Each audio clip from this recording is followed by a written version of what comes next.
ሰላም አዲስ አበባ ኢትዮጵያ በመላው ዓለም የምትገኙ ውድ የአርሰናል ቤተሰቦች እንደምን አላችሁ? ስፖርታዊ መረጃዎቻችንን አርሰናልን የሚሸቱ ጉዳዮችን ይዘን በድጋሚ ተገናኝተናል። አብራችሁን ስላላችሁ አስቀድመን ምስጋናችንን እንቸራችሁ። ኒውካስል ዩናይትድ አርሰናል በሴንት ጄምስ ፓርክ ብዙ ሀሳቦች የሚነሱበት ጨዋታ ነው። የጉዳት ዜናዎችንም ይዘናል። ከዚህ ጨዋታ ጋር በተያያዘ በጉዳት ዜናዎች አንዳንድ መረጃዎችን ላንሳና ወደ ጨዋታው ዝርዝር ጉዳዮች እናልፋለን። ከኒውካስል ዩናይትድ ጋር የሚያደርገው ጨዋታ በጣም ወሳኝ ነው።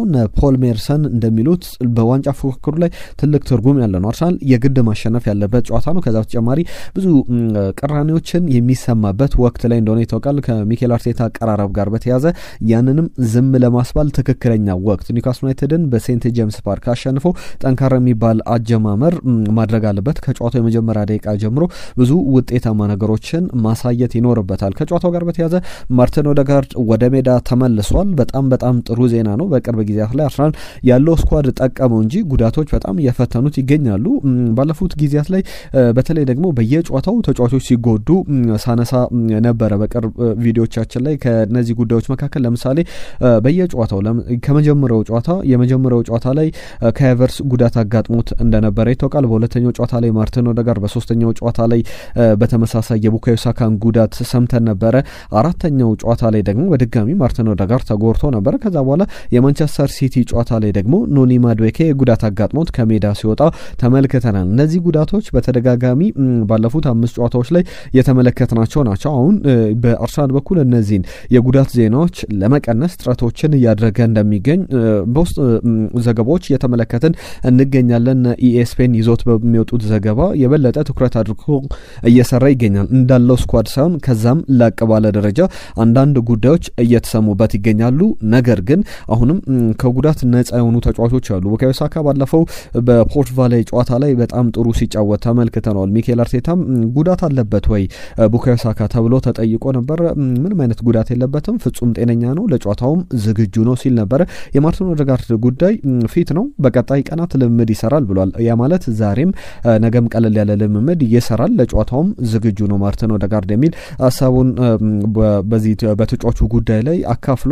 ስለዚህ ለጨዋታው ለኒውካስል ዩናይትድ ጨዋታ አምበሉ ማርቲን ኦዴጋርድ በአማራጭነት በመጀመሪያ አሰላለፍነት ከዛ በተጨማሪ በተቀያሪ ወንበርም ሊጀምር ይችላል። ዘንድሮ አርሰናል ሚኬል አርቴታም እየተጠቀመባቸው ካሉ ቃላቶች መካከል አንደኛው ጀማሪ ተጫዋቾች ወይም ስታርተርስ እንዲሁም ደግሞ ፊኒሸርስ ወይም በተቀያሪ ወንበር ላይ የሚቀመጡና የመጀመሪያ ተሰላፊ ከምንል ይልቅ የሚጀምሩና ጨዋታውን የሚጨርሱ ተጫዋቾች አሉና የበለጠ ትኩረት ሊሰጣቸው ይገባል። ሁለቱም እኩል ዋጋ አላቸው ብሏል። ያንንም እኩል ዋጋ እንዳላቸው በደንብ የተመለከትንበት አጋጣሚ አለ። ምክንያቱም ደግሞ በተለያየ ጊዜ ለምሳሌ ትሮሳርድ ሌላኛው ተጫዋች ገብርኤል ማርቲኔሊም በተመሳሳይ ጥሩ ጅማሮ አድርገው የተመለከትናቸው ከዛ በተጨማሪም ተቀይረው ገብተው ዋጋቸው ከፍ እንዳለ ያሳዩበት አጋጣሚ አለ። አሁንም ቢሆን የአርሰናል ስኳድ ጥሩ መሆን እንጂ ከጉዳቶቹ አንጻር በተደጋጋሚ ብዙ ጉዳቶችን እየሰማን እንገኛለን። የማርቲን ኦዴጋርድ መመለስ ግን በጣም ጥሩ ዜና ነው። ከሳካ ጋር በተያዘ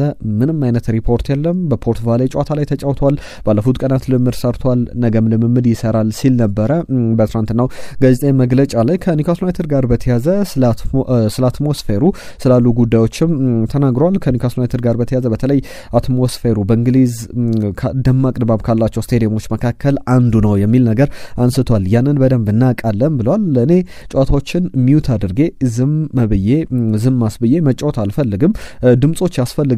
ያንን ድምቀት እፈልገዋለሁ። ድምቀት ባለበት ቦታ ደግሞ ማሸነፍ ነው የምንፈልገው የሚል ሀሳቡን ሰጥቷል። በትክክልም ያንን ለማሳየት እሁድ 12:30 ጀምሮ በዚህ በሴንት ጄምስ ፓርክ የሚደረገው ጨዋታ የበለጠ ዋጋ ያለው ይመስላል።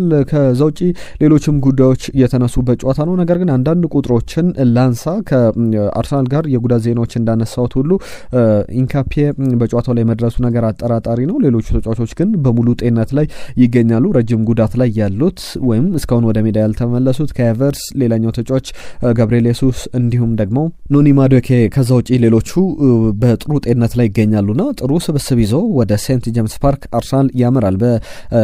በኒውካስል ዩናይትድ በኩል ግን ፋቢያን ሻር፣ ጃኮብ ራምሴይ እንዲሁም ደግሞ ዊሳ በቡድኑ በኩል የሉም።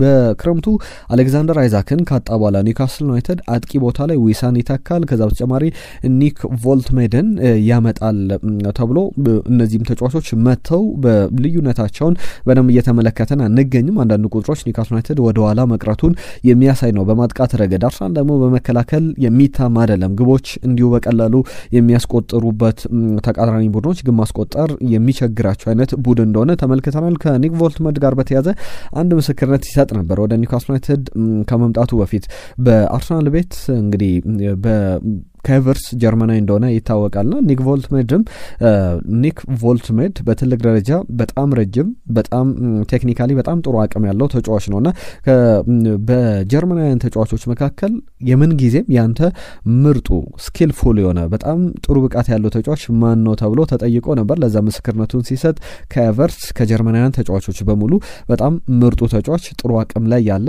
በጣም ምርጥ ብቃት ያለው ተጫዋች ነው በሚል ያነሳው ጉዳይ አለ። ቡካዮ ሳካ በዚህ ጨዋታ ላይ በጣም ይጠበቃል። እስካሁን በአርሰናል ቤት 99 የግብ ተሳትፎ አለው። ያንን ደግሞ 100 ለማድረስ የኒውካስል ዩናይትድ ጨዋታ በጣም ለሱ አስፈላጊ ነው በሚል እየተነሳ ያለ ጉዳይ አለ። ቡካዮ ሳካ በአርሰናል ቤት እንግዲህ እስካሁን ያስቆጠራቸው ግቦች የግብ ተሳትፎ በጣም አስደናቂ የሚባል ነውና ያንንም ለማሳካት የጨዋታ በጣም ወሳኝ ነው። 54 ግቦችን አስቆጥሯል። ከዛ በተጨማሪ 45 ለግብ የሆኑ ኳሶችን አቀብሏል። 100ኛ የግብ ተሳትፎ ላይ ለመድረስ ገና 24 ዓመቱ ከ23 ቀናት ላይ ይገኛልና በዚህ እድሜው ላይ ቶሎ ወደ ይህንን ቁጥር ማሳካት የቻለ ተጫዋች የሚሆንበት እድል አለ። ሁለተኛው ተጫዋች መሆን ይችላል። ሴስ ፋብሪጋስ ከዚህ በፊት 23 ዓመቱ ከ237 ቀን እያለ ነበረ 100 የግብ ተሳትፎ ላይ በአርሰናል ቤት መድረስ የቻለው። አሁን ግን ቡካዮ ሳካ 24 ዓመት ዛሬ ከ24 ዓመት ከ24 ቀኑ ላይ ይገኛልና ይህ ቁጥር ደግሞ ከፍ ለማድረግ የመቶኛ የግብ ተሳትፎን አሲስት ማድረግ የሚችል ከሆነ ግብ ማስቆጠር የሚችል ከሆነ 100 101 102 እያለ ይቀጥላል። ባለፉት ጊዜያት ላይ ያንን በስኬት አሳይቶናል። ከኦፕታ ሱፐር ኮምፒውተሮች ጋር በተያያዘ 46.1 በመቶ አርሰናል ጨዋታውን የማሸነፍ ሰፊ እድል አለው የሚል ግምቶቻቸውን አስቀምጧል። ከኒውካስል ዩናይትድ ጋር በተያያዘ 29 በመቶ ጨዋታውን የማሸነፍ ቅድሚያ ግምት ተሰጥቶታል። አርሰናል ግን 46.1 በመቶ ያሸንፋል ተብሏል። የሚኬል አርቴታ ቡድን አርሰናል ባለፉት ጊዜያት ላይ በተለይ አርሰናል በሚኬል አርቴታ ስር ሆኖ ወደ ተለያዩ ስቴዲየሞች ጨዋታዎችን አድርጓል። በአንፊልድ፣ በስታንፈርድ ብሪጅ፣ በኦልድ ትራፎርድ፣ በቶትናም ሆትስፐር ስቴዲየም ወደ ተለያዩ የፕሪሚየር ሊግ ቡድኖች ጨዋታን አድርጓል። በተቃራኒው በእነዚህ ጊዜያት ላይ ማንቸስተር ሲቲ ወይም ደግሞ ወደ ኤታድ ስቴዲየም ሄዶ 5 ጨዋታዎችን ተሸንፏል ከሜዳ ውጪ በፕሪሚየር ሊጉ። ከዛ ውጪ ከኒውካስል ዩናይትድ ጋር ደግሞ 4 ጨዋታዎችን ተሸንፏልና ብዙ ጊዜ ከማንቸስተር ሲቲ በመቀጠል ከሜዳ ውጪ የሚቸገርበት ጨዋታ ቢኖር የኒውካስል ዩናይትድ ጨዋታ ነው። ያንን ለመሻር ወደ ሜዳ ይገባል ተብሎ ይጠበቃል። ባለፉት 3 ጨዋታዎች በተለይ ደግሞ ኒውካስል ዩናይትድን በሴንት ጄምስ ፓርክ በገጠመበት 3 ጨዋታዎች ላይ በ3ቱም ተሸንፏል። አንድም ግን ማስቆጠር አልቻለም።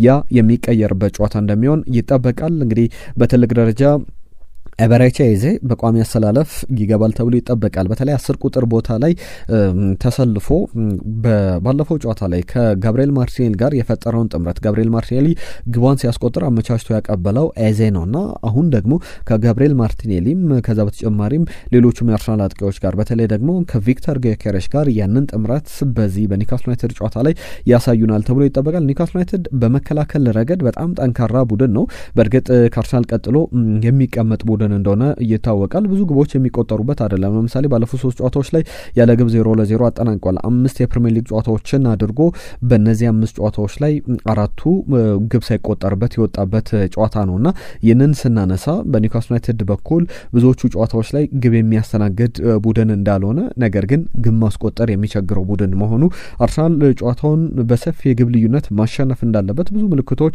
የሚሰጥ ነው። በተለያዩ የማጥቃት አማራጮች ወደ ሜዳ ሊገባ ይችላል። ያንንም በደንብ ልንመለከተው እንችላለን። ቡካዮ ሳካ፣ ኤበሬቺ ኤዜ፣ ማርቲን ኦዴጋርድ እንዲሁም ደግሞ ትሮሳርድ፣ ጊዮኬሬሽ በደንብ የሚጠበቁበት አይነት በጣም ጥሩ ጨዋታ ሊሆን ይችላል። ጥሩ ፉክክርም ይኖራል። በአርሰናል በኩል በፕሪሚየር ሊጉ ላይ በመከላከሉም ቁጥር 1 የሚባል ቡድን ነው። በማጥቃቱ ረገድ ደግሞ ከሊቨርፑል በመቀጠል ሁለተኛው ቡድን ነው። ሊቨርፑል 11 ግቦችን አስቆጥሯል። አርሰናል ደግሞ 10 ግቦችን አስቆጥሯል። በግብ ደረጃ ግን ማንቸስተር ሲቲና ሊቨርፑል ያስቆጠሩት 2 ግቦች ግቦች ብቻ የሚጠቀሱ ናቸው። ከዛው ጪ አንድም ግብ አልተቆጠረበትም። 2 ግቦች ብቻ ነው እስካሁን በ5 ጨዋታዎች የተቆጠሩበት። በፕሪሚየር ሊጉ የደረጃ ሰንጠረዥ ላይ ከሊቨርፑል ጋር ላለመራቅ በጣም ወሳኝ ጨዋታ በሴንት ጄምስ ፓርክ እሁድ 12:30 ላይ ይደረጋል። ነገ አዳዲስ ጉዳዮችን ይዘን ከጨዋታው ጋር በተያያዘ አዳዲስ የአርሰናል ዜናዎችን ይዘን የምንመለስ ነው የሚሆነው። ነገር ግን አርሰናል በትልቅ ደረጃ የሚጠበቅበት ጨዋታ ነው። ከ2023 በኋላ ግንቦት 2023 ላይ 2-0 ኒውካስል ዩናይትድን ካሸነፈ በኋላ አርሰናል ወደ ሴንት ጄምስ ፓርክ ሄዶ በጣም እየተቸገረ ይገኛልና ያንን በትልቅ ደረጃ ለመሻር እንዳልነበር ለማድረግ ቡድኑንም ለማፈራረስ ያለውን አቅም በሙሉ ኃይል ወደ ሜዳ ይገባል ተብሎ ይጠበቃል። ሚኬል አርቴታም ከሰሞኑ የጅፍሬን ተብሎ የጅፍሬኑን ይዟል። ያንን ለቆ መንዳት አለበት መኪናውን በሚል ብዙ ትችቶችን ሲያስተናግድ ነበርና ከዛ ላቅ ባለ ደረጃ የምንመለከትበት ጨዋታ ይሆናል ተብሎ ይጠበቃል። ለሁሉም አብራችሁን ስለነበራችሁ ከልብ እናመሰግናለን። ቻናላችንን ሰብስክራይብ እንድታደርጉ በድጋሚ ላስታውሳችሁ። አዳዲስ ቪዲዮዎችን ይዘን በየዕለቱ አርሰናልን የሚመለከቱ ዝርዝር ጉዳዮችን የትም የማትሰሟቸውን አዳዲስ መረጃዎችን ይዘን እንመለሳለን። አብራችሁን ስላላችሁ ከልብ እናመሰግናለን። ጤና ይስጥልን።